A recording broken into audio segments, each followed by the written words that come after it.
한번 따라할까요? 하나님과 소통하라. 조금 더 큰 소리를 해봅시다. 하나님과 소통하라.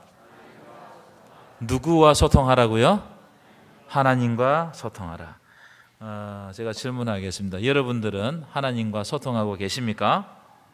여러분들은 하나님과 소통하고 계십니까? 하나님과 소통이 되는 사람을 영적인 사람이라고 부릅니다. 그러면 하나님과 소통이 되지 않는 사람을 어떤 사람이라고 부르겠어요? 세상적인 사람, 육적인 사람이라고 부르는 거예요. 그래서 똑같이 교회를 다니지만 어떤 사람은 영적인 것을 사모해요. 그런데 어떤 사람은 교회만 다닐 뿐 세상 사람하고 거의 모습이 그 차이가 나지 않습니다. 그런 사람들은 육적인 사람이라고 그래요. 제가 왜 이런 말씀을 드리느냐, 여러분 오늘 집에 가셔서 사무엘상 1장부터 3장까지를 보시면 하나님과 소통이 끊어진 가문이 등장합니다. 엘리 제사장 가문이에요. 엘리 제사장. 이 엘리라는 사람은 대제사장이고 대사사였습니다. 그 시대를 책임지는 사람이었어요. 그런데 이 사람이 하나님과 소통이 끊어졌다. 무슨 말이에요? 하나님과 가장 깊은 소통을 해야 될 사람이, 하나님의 뜻을 전달해야 될 사람이, 그런 막중한 임무를 받은 이 사람이 하나님과 소통이 끊어진 거예요. 이 엘리는요, 우리 출애굽할 때 지도자가 누구였죠? 모세였잖아요, 그죠? 지금 이 시대에는 엘리가 모세 같은 지도자였습니다. 그런데 엘리 상태가 어땠느냐? 자, 3장 1절 2절 보실까요? 3장 1절 2절. 우리가 잘 아는 말씀이고 또 설교도 몇 번 했습니다. 한번 읽어보겠습니다. 시작. 사무엘이 엘리 앞에서 여호와를 섬길 때에는 여호와의 말씀이 희귀하여 이상이 흔히 보이지 않았더라. 2절 시작. 엘리의 눈이 점점 어두워 가서 잘 보지 못하는 그때에 그가 자기 처소에 누웠고. 여러분 이런 말씀을 딱 보잖아요. 이런 말씀을 보면 엘리를 설명하는 말씀이구나 이렇게 받아들이면 우리에게 말씀이 작동하지 않습니다. 이런 말씀을 딱 볼 때 이 말씀이 어쩌면 나를 비추어주는 말씀이다 이렇게 생각하면 내 삶이 변해요. 아멘이십니까? 자, 앞에서 말씀드렸잖아요. 엘리는 그 말씀을 띄워주세요. 금방 우리 읽었던 말씀을 1절 2절 말씀을. 엘리는 하나님과 가장 깊은 소통을 해야 되는 사람이고 하나님의 뜻을 전달해야 될 사람인데 1절을 보시면 여호와의 말씀이 점점 희귀하여 이상이 흔히 보이지 않는 상태가 되어버린 거예요. 이게 무슨 말이냐면 하나님이 엘리에게 말씀하지 않은 거예요. 엘리에게 계시를 더 이상 주지 않는 거예요. 여러분, 그 시대를 책임져야 될 지도자에게 하나님의 말씀이 끊어져 버렸어요. 어두운 시대가 되었다. 이걸 표현해 주는 겁니다. 그래서 2절 보시고 2절 띄워보시면 2절에 이런 표현이 있어요. 엘리의 눈이 점점 어두워져 가고 있었다. 여러분 이게 엘리의 눈이 어두워졌다는 것은 비유적인 표현이에요. 물론 엘리의 눈이 어두워졌지만 육신적인 눈이 어두워졌지만 그 육신적인 눈이 어두워졌다는 그 장면을 통해 가지고 지금 엘리의 영안이 어두워졌다 이걸 딱 표현해 주는 거예요. 무슨 말입니까? 엘리가 영적으로 어두워져 가고 있었다. 그래서 하나님의 말씀을 듣지 못하고 선포하지 못해요. 듣지 못하니까 선포가 안 되는 겁니다. 이런 시대를 따라합시다. 영적 암흑기. 영적 암흑기라고 그래요. 우리도 신앙생활 할 때 영적 암흑기를 겪을 수 있어요. 언제냐? 딱 이럴 때입니다. 하나님의 말씀이 안 들릴 때가 있어요. 그건 영적 암흑기를 겪고 있는 거예요. 하나님의 말씀이 왜곡돼서 들리는 거예요. 이때는 영적 암흑기가 시작됐다고 생각하시면 됩니다. 그러니까 엘리에게 하나님의 말씀하시지 않고 하나님의 종들이 영적으로 어두워가지고 하나님의 뜻을 분별하지 못하는 시대, 이 시대가 영적 암흑기예요. 이거는 개인에게도 있고 나라에도 있고 하나님의 종들에게도 이런 현상이 나타납니다. 여러분 오늘 이 시간에 살아있는 하나님의 말씀이 선포되는 것은 복 중에 복임을 믿으시기를 축원합니다. 그럼 왜 엘리가 하나님의 말씀을 듣지 못하고 영적으로 어두워졌을까? 왜 어두워졌을까? 그 이유는 우리 1장부터 3장부터 3장까지 그 4장 쭉 살펴보시면 엘리 가문이 탐욕에 사로잡혀 있었기 때문에 하나님의 말씀이 안 들려요. 영적으로 어두워집니다. 엘리 제사장들의 행실을 2장부터 쭉 나열하는데요, 성막에서 행하는 모든 제사가 대제사장 엘리의 주관하에 엘리의 아들들 홈리와 비느하스에 의해서 모든 제사가 집행됩니다. 그런데 이 홈리와 비느하스가 하나님께 제사를 드리는데 자기 욕심 채우는데 급급한 겁니다. 하나님께 드려야 될 이 거룩한 제물을 자기 마음대로 취해버리는 거예요. 그러면 안 되거든요. 그리고 성막에서 수종드는 여인들을 성폭행해버려요. 그리고 그게 죄인지를 몰라. 이 사람들은 하나님 앞에서 거룩한 일을 하는 것처럼 보이지만 실제로는 자기의 욕망을 채우는 일에 급급한 겁니다. 그래서 여러분, 아무리 내가 거룩하게 보이는 일을 한다고 할지라도 하나님과 정말 가까운 것처럼 말하고 내가 잘 섬기는 것처럼 한다고 할지라도 그 일을 하는 사람의 마음에 욕망이 가득 차 있으면 그 사람은 영적으로 어두운 사람이고, 그래서 그 결과에 그 행실이 어떻게 드러난다? 그의 삶으로 드러나는 거예요. 그렇게 되면 어떻게 되느냐? 하나님의 말씀이 안 들리는 거예요. 결국 하나님으로부터 버림을 받게 되는 거예요. 지금 이 현상을 지금 우리들에게 보여주고 있습니다. 그러니까 여러분, 저와 같은 사람들이 앞에서 가지고 설교를 하고 막 좋은 말들을 많이 하고 은혜스러운 말을 많이 하지만 내 속에 욕망을 통제 못하면 나와 같은 사람들이 어떤 사람이라고요? 엘리와 같은, 엘리 가문과 같은 사람이 된다 이 말이에요. 이것은 비단 나에게만 해당되는 것이 아니고 다 마찬가지입니다. 교회에 와가지고 여러 가지 섬김과 봉사를 다 한다고 하면서도 내 속에 있는 죄의 문제, 욕망의 문제를 해결하지 못한다면 그것은 언젠가 엘리의 가문이 그렇게 죄를 지은 것처럼 그렇게 튀어나갈 수 있다 이 말이에요. 이런 장면들을 우리가 잘 봐야 돼요. 가룟 유다 보십시오. 가룟 유다 일례로. 가룟 유다는 무엇이 그의 눈을 가려버렸습니까?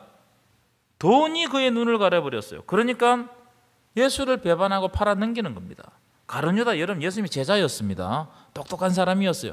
우리도 지금도 회개를 맡으면은 그 사람 멍청한 사람 안 시키잖아요, 그죠? 아주 똑똑하고 샘깨나 할 줄 알고 이런 사람 시킨단 말이에요. 가룟 유다가 보면 베드로, 요한, 안드레 그 다음에 탑 클래스였어요. 제자들 중에서. 그런데 그가 욕심이 탐욕이 딱 들어오는 순간 어떻게 되죠? 예수가 안 보이는 거예요. 예수의 제자이면서도 예수가 안 보여요. 그런 현상이 많이 일어납니다, 솔직하게. 요한이 그래서 뭘 지적하느냐? 요한복음 12장 6절 한번 띄워보실까요? 이렇게 지적합니다. 그는 도둑이라 돈깨를 맞고 거기에 넣은 것을 훔쳐가미르라. 돈에 눈이 멀었다 이 말이에요. 예수가 안 보이는 거예요. 예수 파는 거. 하와도 마찬가지. 하와가 뱀의 유혹을 받고 선악과를 딱 보잖아요. 그러니까 어떻게 되었느냐? 그 동산 중앙에 선악과가 있었어요. 동산 중앙에 있었다는 것은 선악과의 주위를 여러분 하루에 몇 번이고 왔다 갔다 다녔다 이 말이 아니겠습니까? 그런데 유혹을 받기 전에는 그 선악과가 하나님의 말씀이 작동하고 있기 때문에 쳐다보지도 않았습니다. 그런데 뱀의 유혹을 딱 받고 나니까 먹음직하고 보암직하고 지혜롭게 할 만큼 탐스럽게 보이기 시작한 거예요. 이렇게 보이기 시작하면 사람은 유혹에 이끌리게 돼 있어요. 그 다음부터 뱀이 하는 모든 말이 신빙성 있게 들리는 거예요. 네가 결코 죽지 아니하리니 네가 그것을 먹는 날에는 너희 눈이 밝아져 하나님과 같이 된다는 거예요. 뱀이 지금 하와에게 먹음직하고 보암직하고 지혜롭게 할 만큼 탐스럽게 딱 보이게 한 것은 뭐냐면 네가 하나님하고 이퀄이 된다는 거예요. 똑같은 존재가 된다는 거예요. 그 유혹에 하와가 넘어가 버린 거예요. 그래서 여러분 우리는 두 가지를 명심해야 됩니다. 첫 번째, 나의 욕심이 영안을 어둡게 할 수 있다는 거예요. 한번 따라하세요. 나의 욕심이 영안을 어둡게 할 수 있다. 탐욕이 발동하면 하나님의 말씀이 안 들려요. 엘리와 그 아들들처럼 이상이 흔히 안 들리는 거예요. 하나님의 말씀이 내 마음에 안 부딪히는 거예요. 그냥 설교하는 사람 설교하고 이 말씀이 내 마음에 부딪혀가지고 내 삶을 수정하려고 하지 않는 거예요. 요즘 시대의 그리스도인들 아니겠습니까? 그러니까 여러분 세상 욕심에 빠지지 않도록 하나님의 말씀으로 자신을 지켜야 할 줄 믿습니다. 두 번째, 하와와 가룟 유다의 경우처럼 사탄은 반드시 우리를 유혹한다는 거예요. 사탄은 어떻게 한다고요? 우리를 가만두지 않아. 유혹해요. 무는 사자와 같이 삼킬 자를 참고 있어요. 여러분 저를 비롯한 이 세상에 온 모든 사람들에게는 그 마음에 욕심이 있을까요, 없을까요? 다 있어요, 여러분. 인간적인 욕구, 이거는 어쩌면 당연한 겁니다. 하나님 주신 것일 수도 있어요. 그런데 그게 통제되지 않으면 그때부터 어떻게 되는 거예요? 하나님과 내 관계가 끊어지는 거예요. 하나님의 말씀으로 통제돼야 돼요. 그래서 여러분 다시 말씀드린 것이지만 하나님의 말씀으로 부단히 훈련해야 돼요. 부단히. 하나님의 말씀으로 훈련된 사람은 절대로 유혹에 넘어가지 않을 줄 믿습니다. 예수님도 여러분, 예수님도 유혹을 받으셨어요. 예수님도 시험을 받으셨습니다. 그런데 예수님이 무엇으로 이기십니까? 말씀으로 이긴단 말이에요. 예수님 무슨 기적적인 일을 펼쳐가지고 이긴 게 아니에요. 마귀의 모든 시험과 유혹을 뭐로 이긴다고요? 하나님의 말씀으로 이기는 거예요. 그러니까 하나님의 말씀이 내 삶 가운데 작동하느냐 그렇지 않느냐, 이건 너무너무 중요한 겁니다. 여러분 말씀이 여러분 삶 가운데 작동하시기를 간절히 축원합니다. 말씀이 우리를 지배해야 돼요. 그래서 내가 무슨 생각을 하고 무슨 말을 하고 무슨 말을 하건 지금 하나님께서 나에게 무슨 말씀을 하시는가, 이것에 집중해야 될 필요가 있어요. 자, 이렇게 엘리 시대는 하나님과의 소통이 끊어진 시대였고 하나님의 말씀이 더 이상 선포되지 않는 시대였습니다. 그러니까 최고의 지도자, 이 사람도 영안이 어두워가지고 하나님의 뜻을 분별하지 못하는 시대였단 말이에요. 여러분 한번 생각해 보세요. 최고의 지도자가 하나님의 뜻을 분별하지 못하고 영안이 어두워졌는데 일반 백성들은 어떻게 됐겠어요? 하나님의 말씀이 선포되어야 될 사람의 입에서 선포가 안 되니까 일반 백성들은 하나님의 말씀을 접할 수가 없는 거예요. 그러니까 하나님의 말씀을 자기 삶에 적용이 안 되는 거예요. 그럼 어떻게 되었겠어요? 그래서 그때를 영적 암흑기라 부른 거예요. 자, 그런데 참 미안합니다. 이런 장면 보면 이런 어두운 시대에 영적 암흑기에 하나님과 소통하는 남자도 아니에요. 한 여자가 등장합니다. 한 여인이 등장해요. 누굽니까? 한나다며, 한나.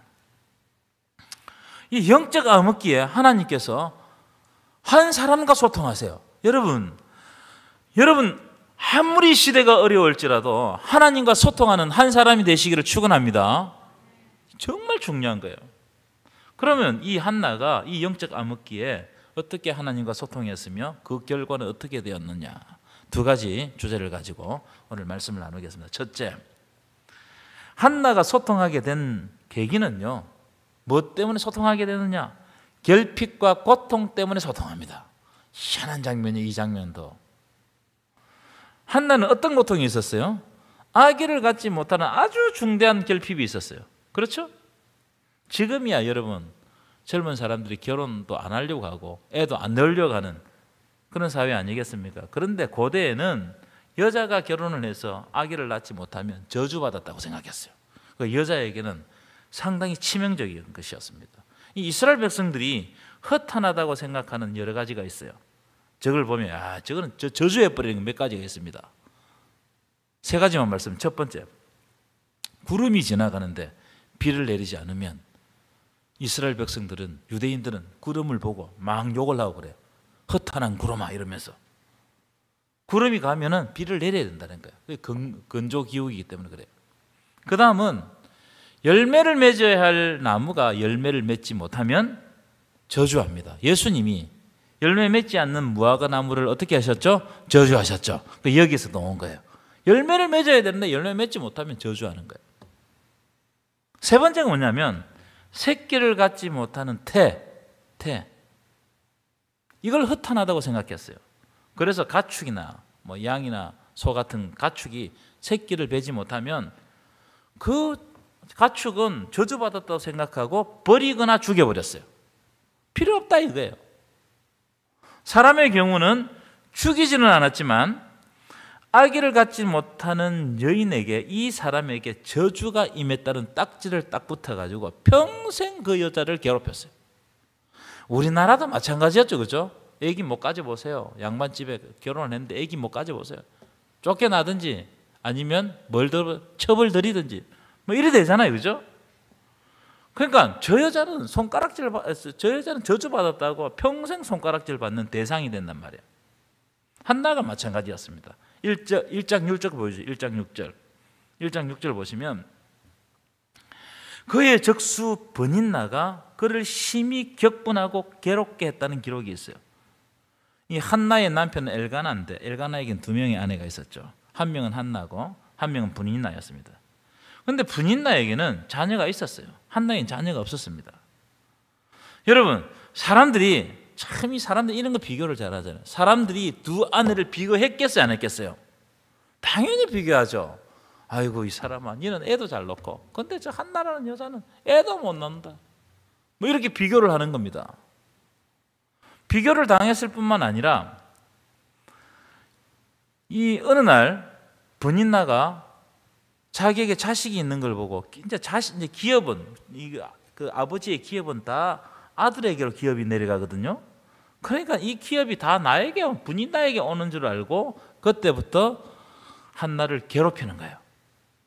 얘는 자식도 낳지 못하면서 네가 뭐라고 이 남편이 이 엘가나가 한나를 너무너무 사랑했잖아요, 그죠? 얘는 왜 남편에게 사랑받냐 이거야. 왜? 막 이런 이유를 가지고 한나를 괴롭혔을 거예요. 제 상상이에요. 자, 그런데 여러분 가만히 보시면 이 한나가 괴로움과 결핍이 있고 괴로움을 당하고 고통을 당했어요. 그런데 이 괴로움과 결핍과 이 고통의 이유가 하나님께 나아가고 기도하는 동기가 돼요. 이 희한하잖아요, 이게. 저는 이 장면을 보면 정말 볼 때마다 희한합니다. 한나가 하나님께 기도하게 된 동기는 한나에게 반드시 있어야 할 것이 없으므로 그 고통 때문에 한나가 하나님을 찾은 거예요. 여러분, 내 마음대로 다 되면 엘리처럼 하나님을 잘 안 찾습니다. 내 욕망이 다 채워지잖아요. 굳이 하나님과 관계를 맺으려고 하지 않아요. 가인을 보세요. 가인. 오늘 가서 가인 한번 찾아보세요. 자기를 위해서 성을 쌓고 부족함이 없으니까요, 가인과 그의 후손들은 다 하나님을 떠나버렸어요. 반면 복음서에 나오는 두 맹인은 예수를 따라오면서 외치는 거예요. 다윗의 자손 예수여, 나를 불쌍히 여기소서. 이 두 맹인은 왜 예수께 그렇게 목숨 걸고 따라오겠어요? 자기에게 결핍이 있기 때문에 그 결핍을 해결해 줄 수 있는 예수를 간절히 만나고자 했던 거예요. 삭개오도 자기 안에 채워지지 않는 뭔가가 있는 거예요. 영적 결핍이 있는 거예요. 그러니까 뽕나무 위로 올라가 가지고 어떻게 한다고요? 예수를 만나고자 했던 거예요. 한나 마찬가지입니다. 10절 볼까요? 10절입니다. 함께 읽겠습니다. 시작. 한나가 마음이 괴로워서 여호와께 기도하고 통곡하며. 한나가 기도하게 된 이유가 뭐라고요? 마음이 괴로워서. 그래서 하나님께 기도하고 통곡했다는 거예요. 이게 여러분 신앙생활하는 자세입니다. 다시 말하면 한나에게 결핍과 고통이 있었기 때문에 그 결핍과 고통이 하나님과 연결하는 통로가 된다 이 말이에요. 아멘이십니까? 여러분, 혹시 여러분에게도 참 내 마음에 근심하며 기도하는 제목들이 있습니까? 여러분, 그 제목이 하나님을 만나는 통로가 되시기를 간절히 축원합니다. 그래서 근심하지 말라는 거예요. 여러분, 근심하지 마십시오. 예수님이 너희는 마음에 근심하지 말라. 하나님을 믿으니 또 나를 믿으라. 여러분의 마음에 근심이 있습니까? 이 근심 때문에 오늘 이 시간에 하나님을 만나게 될 줄 믿습니다. 두 번째도 참 흥미로운 장면이에요. 두 번째 교훈. 5절 볼까요? 5절 한번 읽어볼까요? 5절입니다. 시작. 한나에게는 갑절을 주니 이는 그를 사랑함이라. 그러나 여호와께서 그에게 임신하지 못하게 하시니. 저는 이런 말씀들을 발견할 때마다 참 하나님은 의외시다, 이런 장면들이, 이런 생각들이 듭니다. 무슨 말이냐면 한나가 지금 임신하지 못하고 고통을 겪게 하신 것은 딱 보면 하나님이 그에게 임신하지 못하게 하셨다는 거예요. 이런 장면을 보면 재밌기도 하고 좀 어이없기도 합니다. 하나님이 그에게 임신하지 못하게 하셨다는 거예요. 자, 그럼 이런 질문이 가능하지 않겠습니까? 하나님은 왜 아무 잘못도 없는 한나에게 고통을 주시지? 왜 고통을 주시지? 여러분, 이게 하루 이틀이면 모르겠는데 이 저주받은 삶을 평생 살아가게 한다는 이게 너무너무 힘든 일 아니겠어요? 하나님이 나를 사랑하신다면 이런 일을 겪지 않도록 해야 될 게 아닌가? 우리는 그렇게 기도하지 않겠어요? 그러면 하나님 왜 그렇게 하실까? 왜 우리에게 고통을 주실까? 자, 11절입니다. 11절. 함께 읽어볼까요? 시작. 서원하여 이르되 만군의 여호와여, 만일 주의 여종의 고통을 돌보시고 나를 기억하사 주의 여종을 잊지 아니하시고 주의 여종에게 아들을 주시면 내가 그의 평생에 그를 여호와께 드리고 삭도를 그의 머리에 대지 아니하겠나이다. 이 말씀을 한마디로 말씀하면 무슨 말이면 하나님 나에게 아들을 주시면 내가 이 아들을 하나님께 드리겠습니다. 이거죠. 그렇죠? 여러분, 우리에게 있는 고통과 결핍은, 하나님 주시는 고통과 결핍은 그것 자체로 의미가 있다. 저는 그렇게 말하기 싫습니다. 우리에게 고통과 결핍이 있어요. 힘이 들어요. 근데 그것 자체가 의미가 있습니다. 이렇게 한다고 여러분 위로가 안 됩니다. 그러다가 허무하게 고통으로 끝나버리면 어떻게 됩니까? 여러분, 우리의 고통과 결핍은 오늘 본문에 딱 보면은 하나님의 일이 시작되는 출발선이라는 것을 알 수 있어요. 하나님의 일이 여기서부터 출발합니다. 그래서 하나님은 한나의 기도를 들으시고 사무엘을 보내주시는 거예요. 한나에게 결핍이 있었기 때문에 한나가 하나님 앞에 서원하고 기도하고 간절한 마음으로 하나님을 찾고 그 마음 속에 하나님을 향한 소원을 드리게 했어요. 왜냐하면 그걸 통해서 하나님이 하시고자 하는 계획이 있었기 때문이에요. 다시 말하면 시작은 한나의 고통과 결핍으로 시작했지만 하나님은 그 결핍을 통해서 하나님의 뜻을 이루는 통로로 사용하시더라는 거예요. 믿으십니까? 그래서 여러분, 어쩌면 내가 받는 결핍과 고통은 곧 하나님이 사무엘을 통해서 일하실 증거가 되는 거예요. 나에게 고통이 있습니까? 결핍이 있습니까? 그것은 조금 있다 드러날 하나님 나라의 예표가 되는 거예요. 하나님은 이 고통 속에서 일하신다는 거예요. 그래서 나의 고통은 고통으로 끝나는 것이 아니고 하나님 나라가 이 땅 가운데 이루어지는 놀라운 하나님의 복이 나를 통해서 나타나는 겁니다. 믿으십니까? 그래서 한나가 하나님께 기도하고 난 다음에 얼굴에 다시 근심이 없었다, 그렇게 기록하고 있어요. 수색이 없었다, 옛날 성경에는. 왜? 그녀가 신실하신 하나님을 믿었어요. 나에게 주실 약속, 이 약속을 마음에 믿은 거예요. 요한복음 9장 1절부터 3절에 아주 특별한 말씀이 나옵니다. 저도 이 말씀 굉장히 좋아하는데 몇 번 다루었던 말씀이지만 우리 한번 읽어봅시다.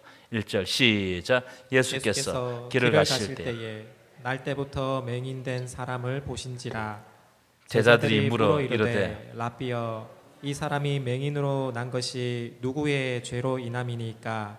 자기니까 그의 부모니까? 3절 시작. 예수께서 대답하시되 이 사람이나 그 부모의 죄로 인한 것이 아니라 그에게서 하나님이 하시는 일을 나타내고자 하심이라. 아멘이십니까? 예수님이 날 때부터 맹인된 사람을 만났습니다. 저주 덩어리죠. 그래서 사람들이 물었습니다. 예수님, 저 사람은 도대체 누구의 죄 때문에 저렇게 태어났습니까? 저 사람의 죄입니까? 아니면 그 부모나 그 부모의 조상들의 죄 때문입니까? 이렇게 물었어요. 그러면 우리가 어떻게 생각하겠어요? 옛날에는 어떤 사람이 불교로 태어나거나 고통스러운 상황을 당하면 누구의 죄 때문이라고 생각했어요. 이 질문에 예수님은 완전히 차원이 다른 말씀을 해주십니다. 뭐라고 말씀하시죠? 하나님이 하시는 일을 그에게 나타내고자 함이라. 아멘이십니까? 우리는 여러 가지 고통과 결핍들이 우리가 오잖아요. 그럼 불행하다고 생각합니다. 그런데 거기서부터 하나님은 일하십니다. 그래서 하나님이 하시는 일을 그 고통을 통해서 나타내시는 거예요. 그걸 어디에서 보여주셨냐 하면은 예수 그리스도의 십자가에서 그걸 보여주셨어요. 십자가를 통해서 끝나는 것이 아니고 부활의 영광으로 나아가게 하는 장면들을 딱 보여주신 거예요. 그래서 여러분, 우리의 삶 가운데는 때때로 결핍과 고통이 있습니다. 없지 않아요. 예수를 잘 믿어도 있어요. 기도를 많이 해도 있어요. 그래서 어떤 때는 내가 저주받은 것이 아닌가 이런 생각을 할 때도 있습니다. 왜 이런 일이 나에게 닥치지? 여러분, 오늘 말씀에 의하면 우리의 결핍과 고통은 하나님의 일이 시작되는 출발점이다. 믿으십니까? 한나의 고통은 사무엘을 통하여서 하나님의 백성들을 세워가시려고 하시는 하나님의 뜻이 있는 거예요. 우리는 알지 못해요. 한나도 처음에 자기에게 당하는 그 고통 가운데 몰랐어요. 왜 이런 일이 나에게 닥치냐? 몰랐어요. 그런데 하나님의 뜻과 계획이 있는 거예요. 그래서 그 고통을 안고 하나님 앞에 내어놓았더니 하나님께서 한나의 마음에 뭐하게 하시고 서원하게 하시고 기도하게 하시고 간절함을 회복하게 하시고 그래서 더욱 하나님과 깊은 관계가 되어서 결국 이 한나라는 부족한 여인을 통해 가지고 하나님께서 그 어두운 시대에 빛을 발하는 놀라운 역사들을 사무엘을 통해 가지고 일어나게 하셨다는 거예요. 믿으십니까? 사랑하는 여러분, 한나처럼 우리의 삶에도 설명하기 힘든 결핍들이 일어날 수 있습니다. 그러나 그 결핍은 끝이 아니라 기도의 시작인 줄 믿습니다. 하나님이 허락하신 결핍 앞에서 우리는 때때로 통곡하고 서원하고 그리고 내 소원을 하나님께 드리는 헌신으로 바꿀 때 하나님은 우리의 눈물을 그분의 일을 이루는 통로로 사용하실 줄 믿습니다. 그래서 여러분, 때때로 부족할 때 하나님의 뜻을 이룰 때가 왔구나. 하나님께서 이 고통 다음에 나에게 무엇을 주시려고 이렇게 하시는가 오히려 기대하십시오. 그 고통의 시간 가운데 있을 때는 너무너무 길게 보이지만은 지나가고 나면 그것도 하나의 찰나에 지나지 않습니다. 하나님은 그것을 통해서 하나님이 하시고자 하는 일들을 드러내실 줄 믿습니다.